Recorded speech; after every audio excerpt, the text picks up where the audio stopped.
Good evening. My name is Benjamin Greusser, and I'm a PhD student at the Technion, originally from the Washington, D.C. area. I'm studying in the Biorobotics and Biomechanics Laboratory and loving every minute of it. It is a great honor for me to be your host tonight. For more than a century, the Technion, Israel Institute of Technology, has been a pioneer in science and technology education, delivering world-changing impacts benefiting the state of Israel and the world. The Technion has earned a global reputation for its pioneering work in nanotechnology, life sciences, stem cell technology, water management, sustainable energy, information technology, biotechnology, material science, and aerospace. It is also one of only 5 similar institutes worldwide that include a medical school, encouraging rapid progress in biotechnology, drug development, and stem cell technology. Our first speaker tonight is Professor Shai Shen-Ol. Professor Shen-Ol is a computational biologist who specializes in applying computer science and information technology to biology and medicine, particularly immunology. He is also the co-founder and chief scientist of CytoReason, a company that uses an artificial intelligence model of the immune system to identify disease mechanisms and inform decision support in drug development. Professor Shen-Ol is developing analytical methodologies for unraveling the complexities of the immune system, which he has applied to understanding the workings of the immune system in disease and aging. He is also identifying diagnostic biomarkers that evaluate immune health and, in particular, a metric that gauges one's immune age, a more accurate measure of health than chronological age. His work could advance the diagnosis and treatment of immune-related disease. After Professor Shen-Ol, we will hear from Professor Estelle Segal. Professor Segal is a chemist whose work focuses on nanomaterials and nanobiotechnology, with applications in medicine and food engineering. At the Technion, she is leading a research group focusing on the broad interface between materials science and biotechnology. She implements a multidisciplinary approach, coupling material science and engineering, chemistry, and biology to address problems in biotechnology, food engineering, and medicine. Current projects include the development of novel nanomaterials for sensing, lab-on-a-chip technology, and advanced new drug delivery schemes. She recently developed new technology for transporting drugs within silicon nanostructures to the brain. These nanostructures release an essential protein, which can inhibit the development of Alzheimer's disease and provide targeted delivery in the brain with the use of a gene gun. Thank you for joining us tonight. Thank you to Technion UK for making this possible and organizing this event. And thank you for donating towards the emergency fund established to fight COVID-19. Please enjoy Professor Segal and Shen-Ol's presentations, and remember to ask your questions via the chat box at the bottom of the page. Good evening, everyone. It's a real pleasure to be telling you today about our research at the Technion, which I think has intimate relations to what's going on right now in the world, unfortunately. And I'd be more than happy to tell you a bit how we're using our technologies and so forth to try and address some of these issues. So what I'm going to tell you about today and research in my lab is really about understanding the human immune system and trying to leverage it to answer relatively simple question, or one that sounds like a simple question, and that is what would happen if a person walked into a doctor's office and said, "Hey doc, how's my immune system doing?" Sounds like a trivial question, but really the answer to this question is not clear, and we see this in present day, unfortunately. The situation actually can be equated if a person were to ask, how's my heart doing? We got a lot of answers to that question. And the doctor has a lot of ways of intervening and introducing both kind of wellness measures as well as kind of therapeutic and surgical interventions. For the immune system, that's not really the case. We can't actually predict at this point who's going to respond to the seasonal flu vaccine in older adults. People over the age of 65, about 40% do not respond. And similarly, when we look at when we look at when we look at COVID, we struggle with understanding the severity of response and predicting this ahead of time. Okay, I see my screen sharing paused for some reason.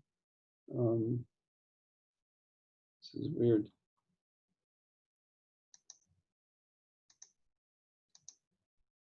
Benjamin, are you somehow controlling my screen share?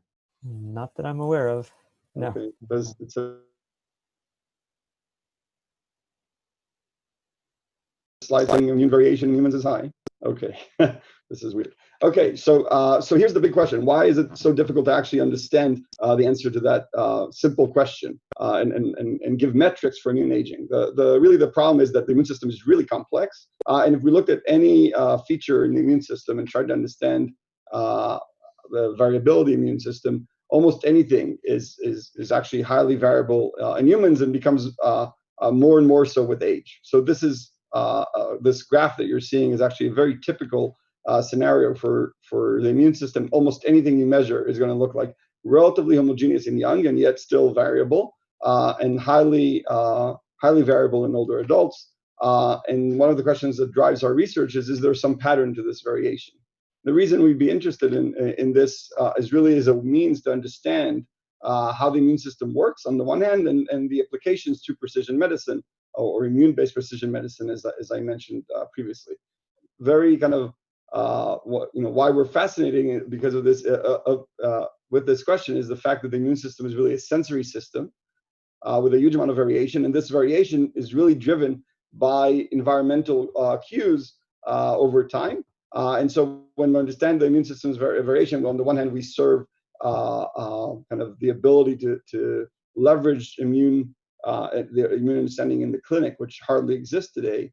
And on the other hand, we understand the basic kind of research of what drives the variation in humans and what the immune system is sensitive to. If I had to do a kind of immunology 101 from our perspective, I think the immune system is really a system that's cell-based, and this is the quanta unit of the system. Are cells, and there are many different types of cells, each of them with a different functionality.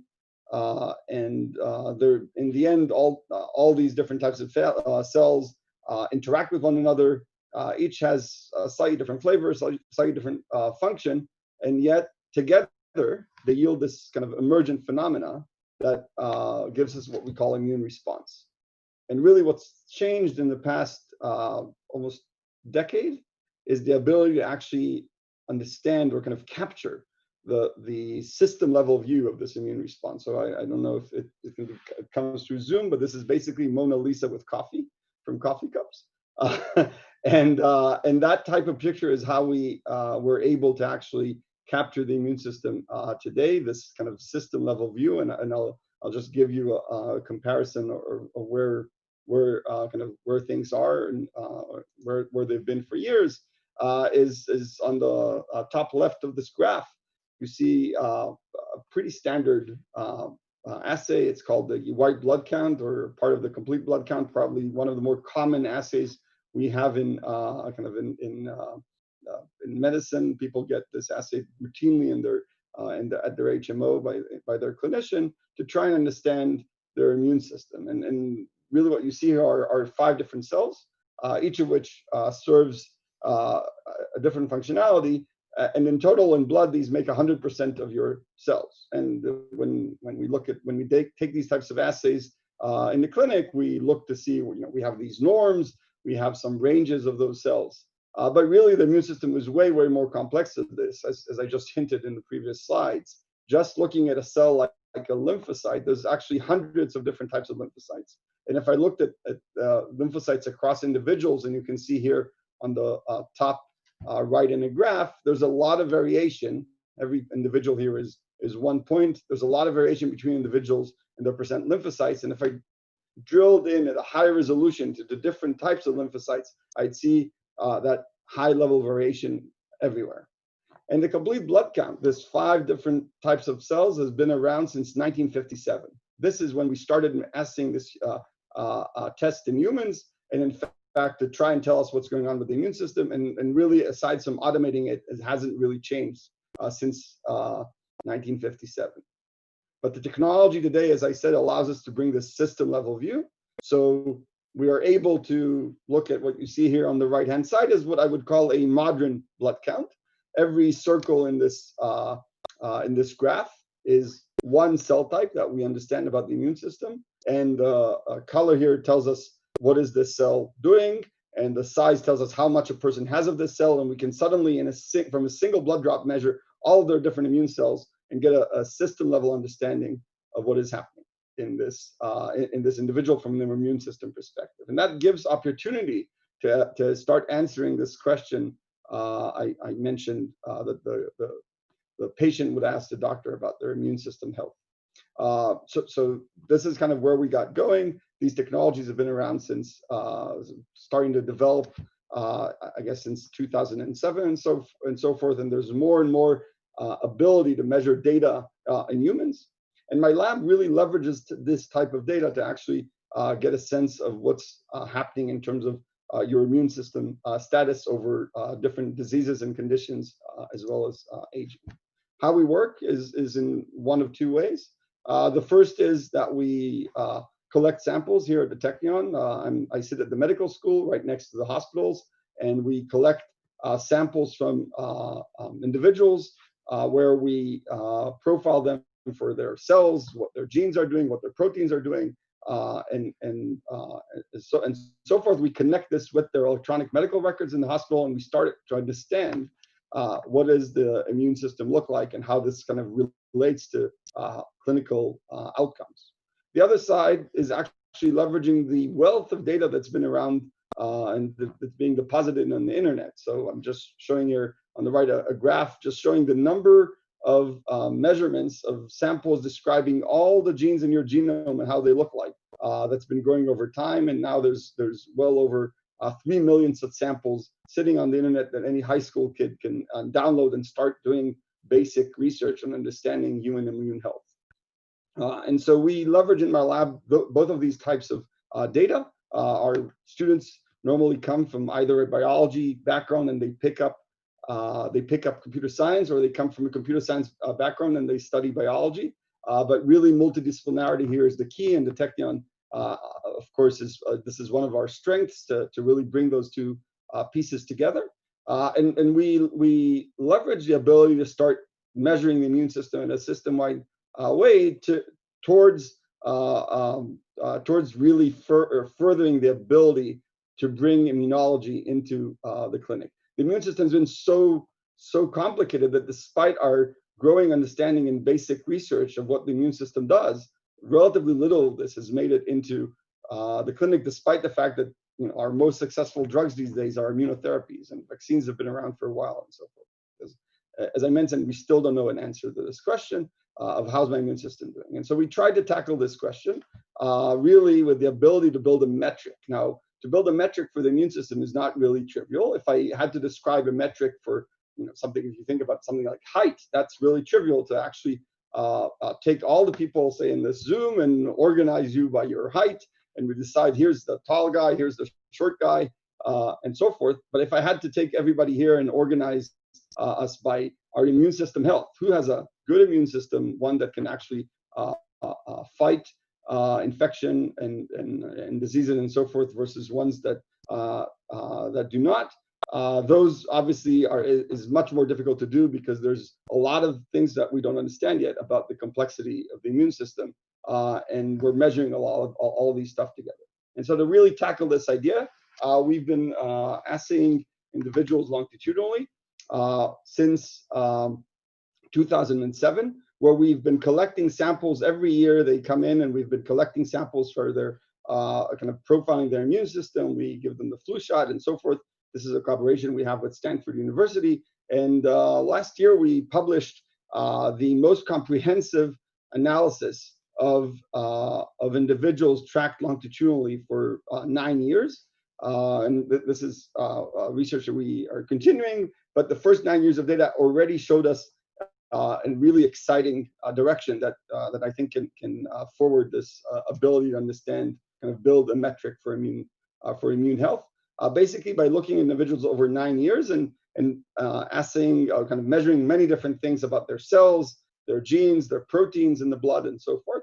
We were able to break this kind of mystery of the variation in the immune system. And to just give you the analogy of what happened, if you think about this, I'm showing on the screen this famous Indian parable of the blind men and the elephant, where every person senses, every blind man senses the elephant from a different kind of, touches the elephant from a different side and thinks they're looking at something different. This is, the standard way you think about a complex system and why it's really difficult to study. Really, if you think about what I've just been telling you about the system, the ability to measure these data, is that this type of analogy, this fable, is actually no longer a relevant analogy. Modern life really looks like, the blind men really looks like this. We can simultaneously measure the elephant, the complex system, from many different ways. And if we want to understand what the complex system is, it's actually really easy to say we're looking at an elephant now.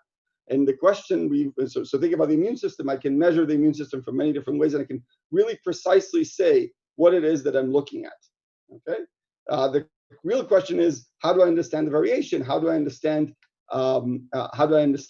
what does this mean? And so when I said that I tracked the immune system longitudinally, when I tracked individuals over time, really what I meant is that I've been looking at how the immune system changes in one individual over 9 years. And this is basically what we did for 150 individuals over 9 years, allowed us to really start and understand how the immune system develops and changes over time. Individuals who were young, as young as 18 all the way to 96 years old, we were basically able to track their immune system changes over time, and similar to the elephant analogy, basically understand elephant development. We understand how the immune system develops and changes over time. What we found is really exciting. What we found is actually that the variation that we see in individuals, though they look very different from one another, really all the individuals in our study were basically following the same pattern of immune aging. Their immune system ages in the same way. And the way I'd like to equate this, let me just show you one figure here. Every point here on this graph is one individual in our study. And basically what we found is that the individuals here are organized based on an artificial intelligence algorithm that allowed us to kind of identify the differences in immune aging over time based on changes only in the immune cell composition and how your immune system looks like. And basically what we found is that all individuals move from right side of this graph to the left side of this graph, as you can see in this arrow, over time. And this basically means we follow the same pattern. Similar to the elephant development, everybody's immune aging, despite looking very differently from everybody else, really follows the same pattern. And the only reason that we look different is that because we age, our immune system ages at different rates. So I equate this normally to kind of driving on a road. Basically, we're all driving on the same road. We're just going in different cars, right? And what changes is the rate in which, or how fast I'm pressing the accelerator and how fast can my car go. And this road apparently is one that it looks like at the present point that actually going fast is not a good thing. What we found is that we were able to identify a way to actually measure a diagnostic test that allows us to measure the cells of an individual and basically point where you are on this road. We look different because if I call you up on your cell phone and ask you where are you on the road, you look out the window and you would describe a different scenery. But if I waited long enough, I'd see another person who described another scenery actually describe the same one as yours because they reached the same place on the road.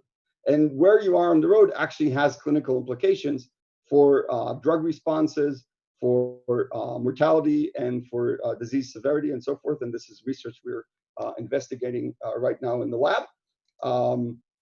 Basically, the way we think about where we're heading is basically from moving from this old 1957 white blood cell count that I described to something much richer that basically encompasses our immune aging metric and more, where we understand the relationship between the different cells. We have tailored norms.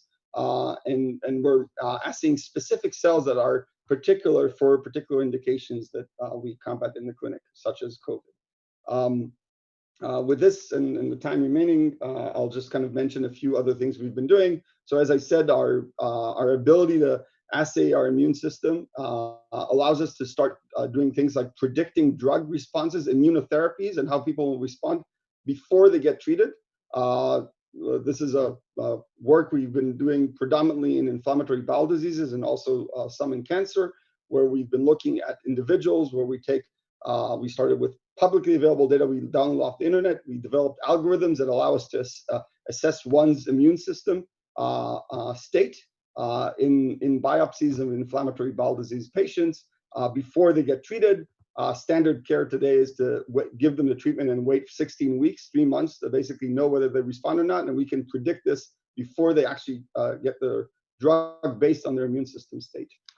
So here's, this is another kind of clinical application to our work. I'll mention one kind of kind of one sombering thought of where we are in terms of this of our ability to kind of really get the bang for the buck from our ability to assay the immune system. And this is that despite the fact that we're measuring everything, measuring globally doesn't mean that you have global clarity. In some sense, we are in the middle of the data revolution. We can generate any data we want, but we are in the beginning of the interpretation revolution. Our ability to systematically leverage all the data to really get the most out of it. And the way we've kind of been tackling this is developing computational algorithms that are all machine learning based, that allow us to just systematically get more knowledge from the heaps of data that we generate. And we're doing this in multiple different domains.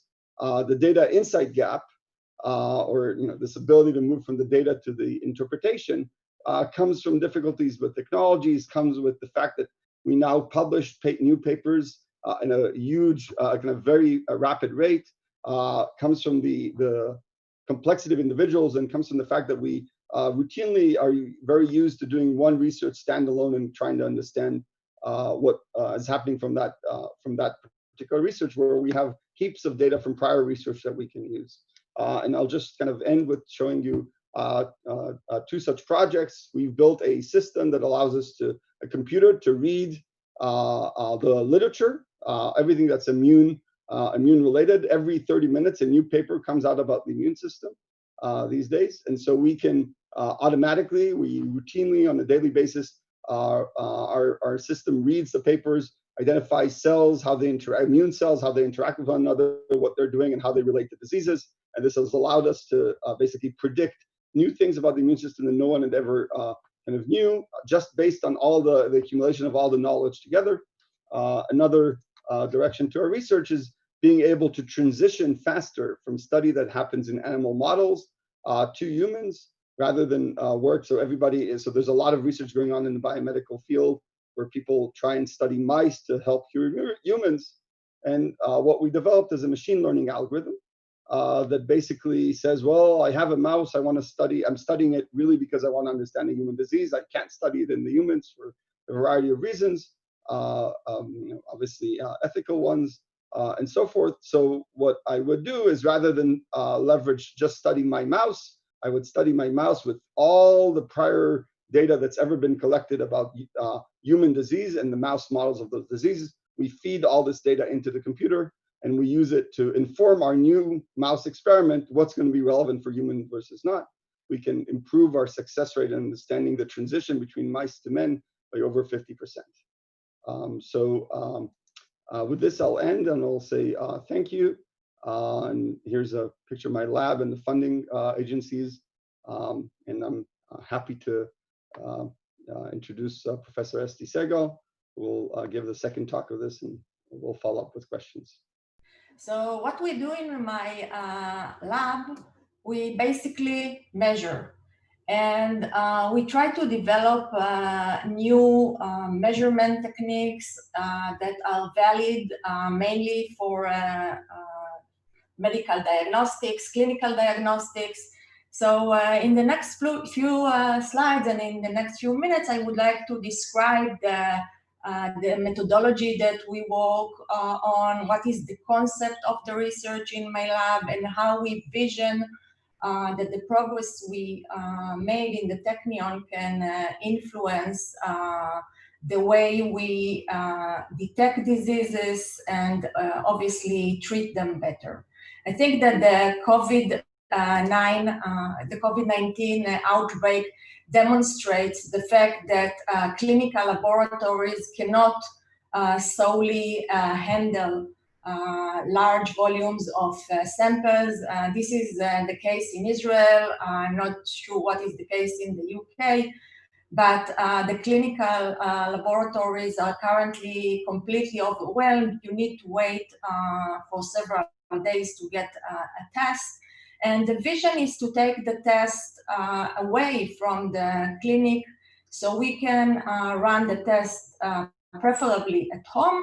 And if not, our family physician can run them at his clinic and give us an answer within minutes to an hour. So this is the vision that we are working on. And we are developing different kinds of devices that can help us reach this goal. So you can see here several devices that we designed, and I will mention through the presentation.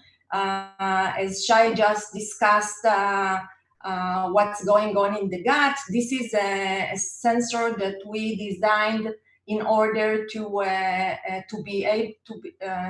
be swollen, and that it can detect while it goes through the balls, and our digestion system can detect different disease biomarkers and can transmit the signal outside of the body. This is definitely something that we do not want to swallow, but this is the vision at where we are going to.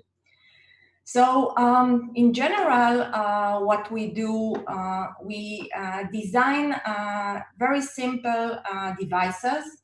The whole idea is to make things as simple as possible, as cheap as possible, so they can be employed everywhere, even in third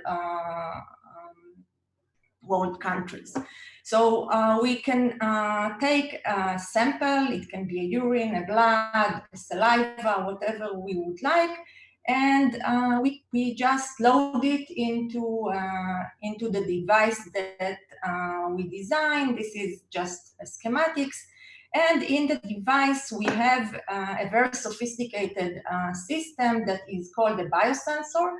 And we actually have several biosensors on the device, and the biosensors detect and also, so they first identify and then they quantify the target of interest. Let's say that we are looking on a cancer biomarker in the gut.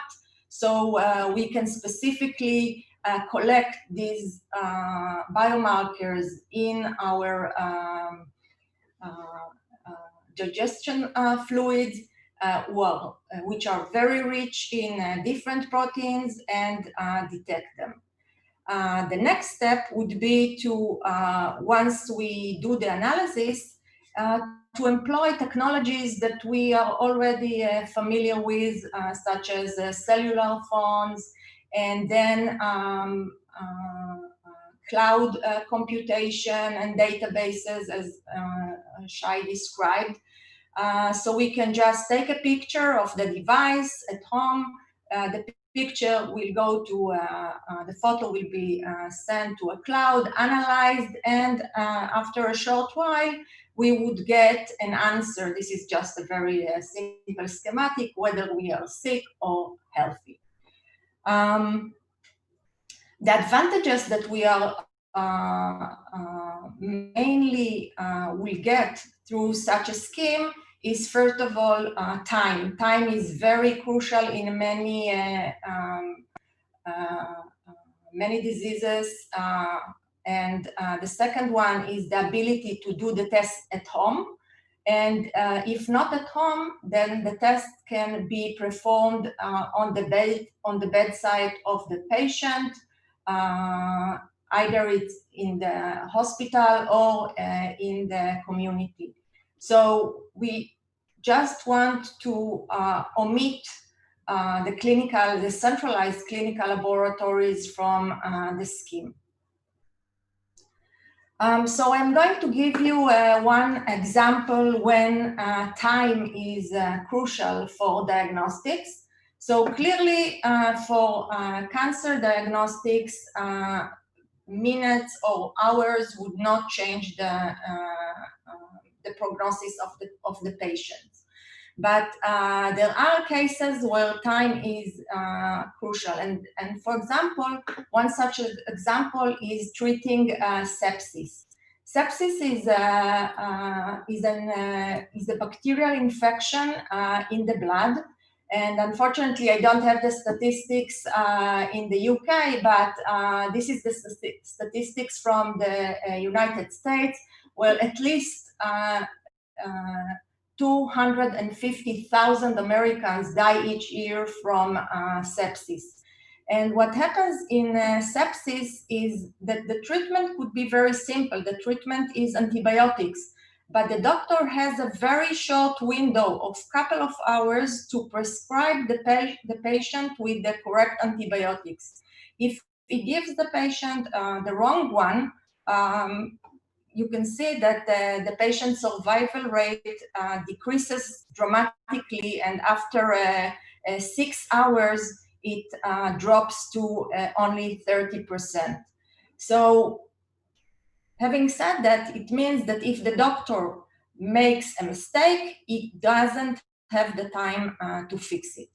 So what we are doing is basically taking what is currently done is that, of course, the sample is being sent from the patient to the clinical laboratory in the hospital. It is being analyzed. This analysis can take up to 2 days, even if it's a very urgent measurement. You cannot decrease the time to result because of biology. So what we are trying to do, and actually have shown very promising result, is that we can detect if the bacteria in the blood of the patient is resistant or susceptible to different kinds of antibiotics. It means that the doctor, based on the data that he will collect from our system, can make a better choice or a correct choice of the antibiotic which he needs to administer to the patient.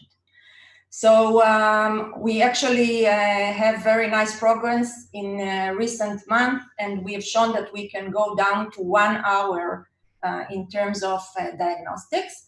And the system is quite simple. So we are using a silicon chip that is specifically designed to capture the bacteria in the blood or other biological sample that you can think of onto the surface of the chip. And once the bacteria are captured on the chip, here you can see some, the green stuff is our bacteria cells that are residing on the chip. We are introducing different types of antibiotics. In this case, you can see this is not blood test, but this is urine that is flowing onto the chip. And the little guys here that you see are bacteria that cause, of course, urinary tract infections. What is nice for diagnostics, not so nice for the patient, is the fact that we have millions of bacteria cells in the urine once we have an infection. So we don't need to process the urine at all. We just need to flow it on the chip, and then the chip has is basically an array of different antibiotics, and it can tell us what affects the bacteria, whether they grow in the presence of the bacteria or whether they die. And the entire readout is very simple. We are just collecting the light that is reflected back from the chip. So nothing complex. The entire readout can be done with very simple instrumentation. So the results are not only qualitative, yes, no, they can also tell the doctor what is the correct dose of antibiotics that he should administer the patient. And just a bit about the British connection to this project. So I don't know if you are aware of the Longitude prize that was set a couple of years ago and will award £8 million to the first group in the world that will be able to identify resistance or susceptibility of bacteria to antibiotics within 30 minutes. So we are still not at 30 minutes, but I believe that we are getting very close to that. And here in the slide, you can see some of my collaborators here in Israel from the urology department in Bnei Zion Medical Hospital, and a great colleague, Lee Canham from Birmingham University. So I will move. So just this is Talia. She is until the COVID-19 outbreak, she was working every day in one of the adjacent hospitals to the Technion. And this is the system. Can you see it? You can see that it's very simple. We had already computerized everything. And Talia was taking urine and blood samples and testing them on our system in the hospital. But now, due to the outbreak, we are out of the hospital and waiting to get back when things will slowly resolve. The next project that I would like to describe is not about time. It's about making diagnostics local, at site, and preferably in vivo, inside the body of the patient.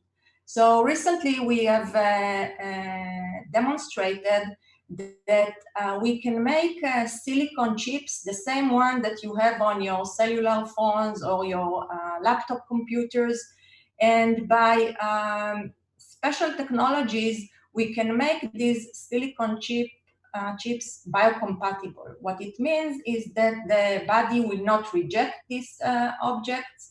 And also a very other important aspect is the fact that they will slowly degrade in the body in a non-toxic manner. So they won't stay in the body for a long time. And actually we can tune and tailor the time that they stay in the body.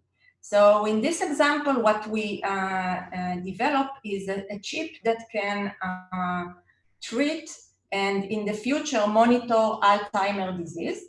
And the idea is to take a silicon chip that we are designing in the lab, load it with a cocktail of drugs that are needed to treat the Alzheimer's disease.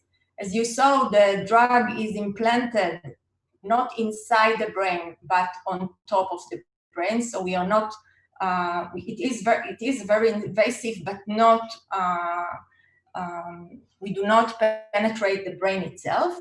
And the chip is located on top of the brain and releases the drug over time, and with time it degrades. We now integrate new functionalities to this silicon chip where they can also detect different Alzheimer's biomarkers in the brain, and we can hopefully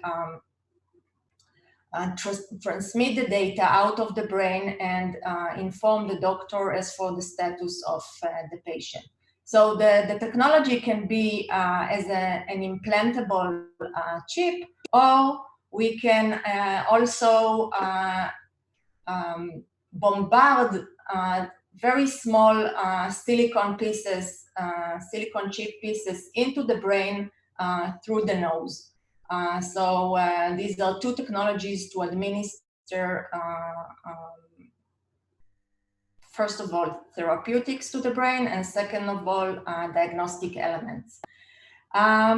This is a very, very long study. We started with cells in the lab. We went through mice. We demonstrated that we are able to recruit neuronal cells and allow them to differentiate again and regain their functions.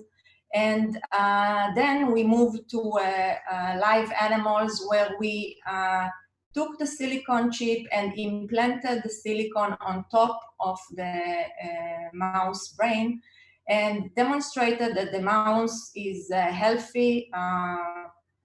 2 months after implantation, it gains weight, it has no signs of inflammation, and it can basically live quite good with the silicon on its brain. So the next step would be to move towards Alzheimer models. As Shai mentioned, animal models are very, very complex and sometimes have no correlation to the disease in brain in humans. And this is especially true for Alzheimer models in mice, as mice do not have Alzheimer, so there are different ways to induce sort of an Alzheimer disease to mice, and nothing compares to the complexity of the human brain. So this is where we are currently at, and I would just like to thank my research group. This is a picture that was taken on the northern coast of Israel on days where we could hang out on the beach. These are my collaborators, Professor Orit Sheffi from Bar-Ilan University, whom we collaborate on the BRAIN project, and Professor Sarel Alachmi and Dr. Raul Kolodner, whom we collaborate with on the detection of bacteria and treating sepsis and urinary tract infections. And thank you for your attention. Thank you, Professor Segal. Thank you, Professor Shen-Ol. Now I think we've got a few questions, if you don't mind. We had a question from Sharon, which I'm going to expand a little bit on. I guess this is mostly directed at Professor Shen-Ol, but it was a question about the relationship between immunological age and your response to a flu vaccine, and potentially the response, therefore, to a COVID vaccine, if and when such a vaccine is developed. Do we expect that there would be a difference in response rate for older patients? Sure. So generally, so the point I made earlier is with chronological age, over the age of 65, 40% of individuals will not respond to the flu vaccine. There are multiple reasons why that happens.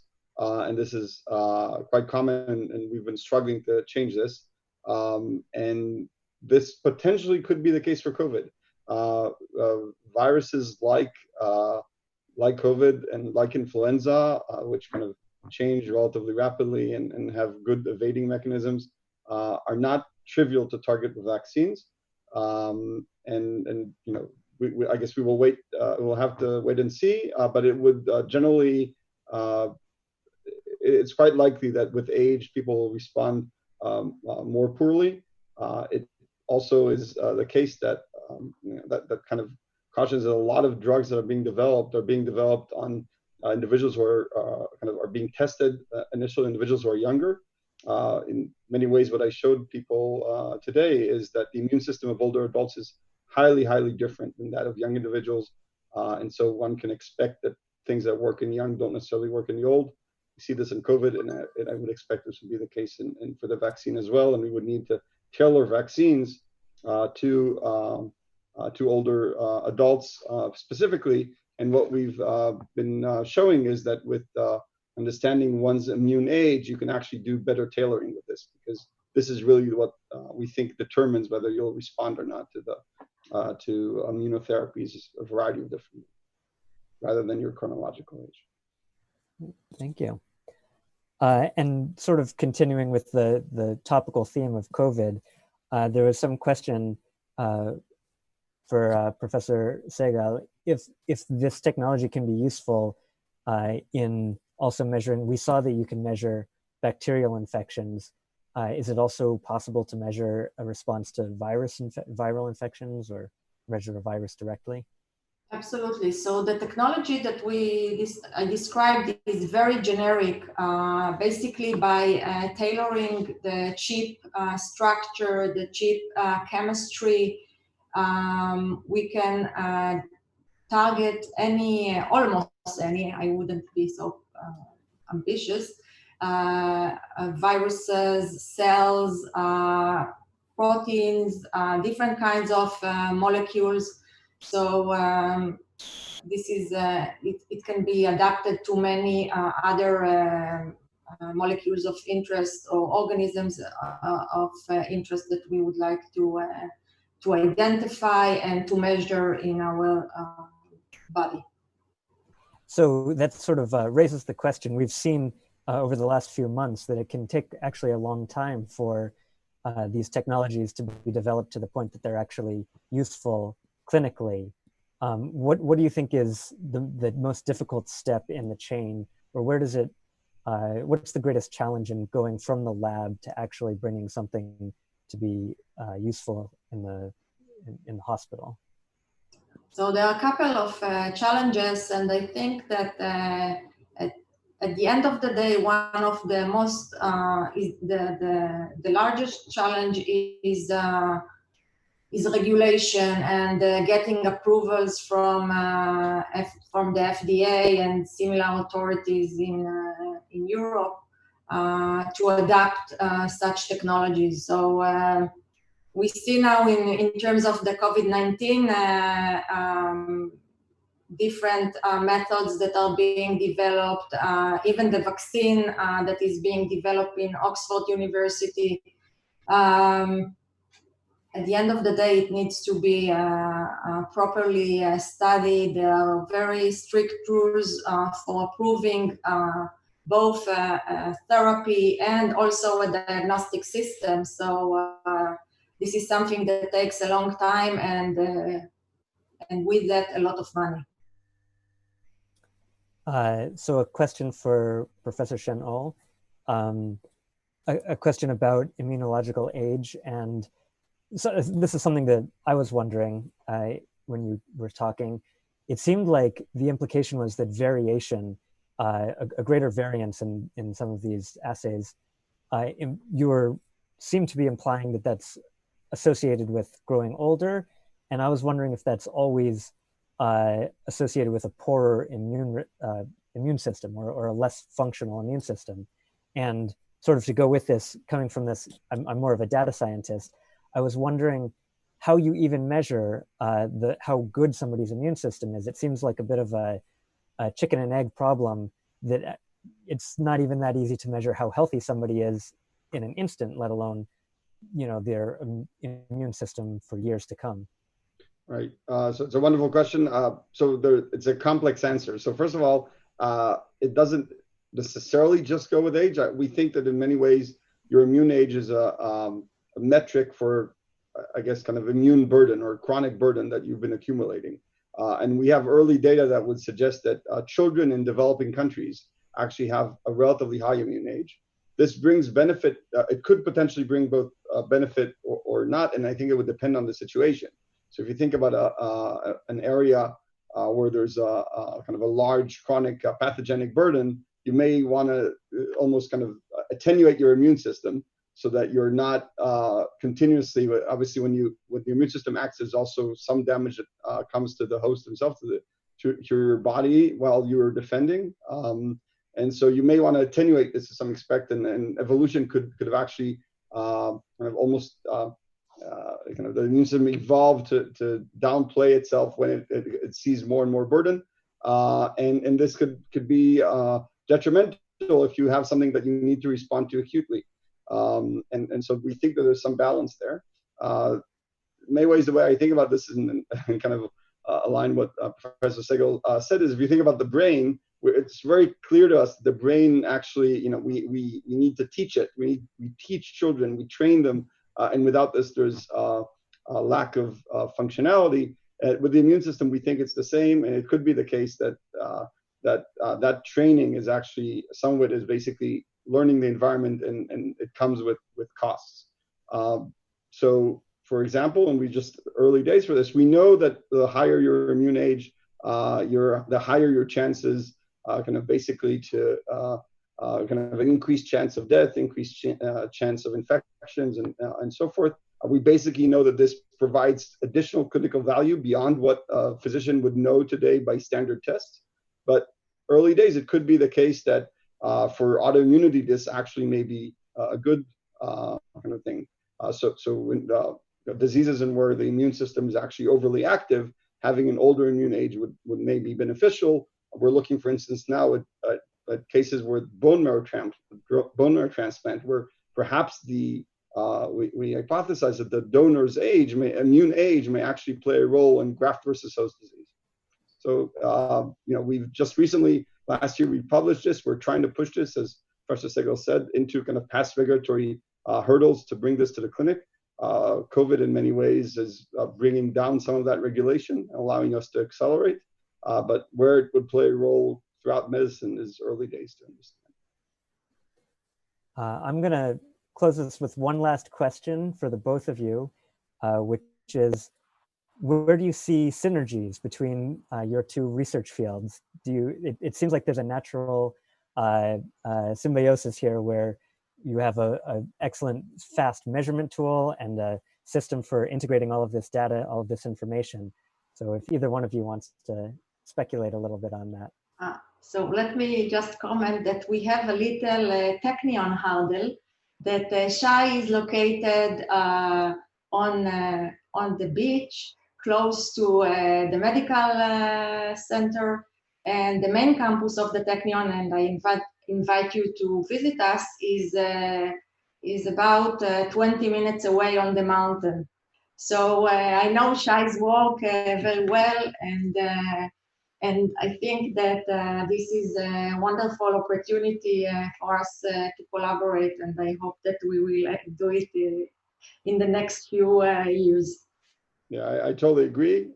We have a huge opportunity here. Basically, what we're measuring could be measured on ST's devices faster, cheaper, and possibly at home.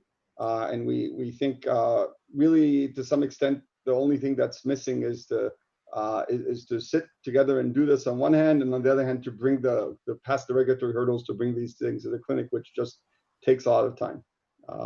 But we should start. Well, nowadays we're all meeting electronically anyway, so maybe Yes. This will be a new opportunity to No physical barriers anymore. Exactly. No physical barriers. Yeah.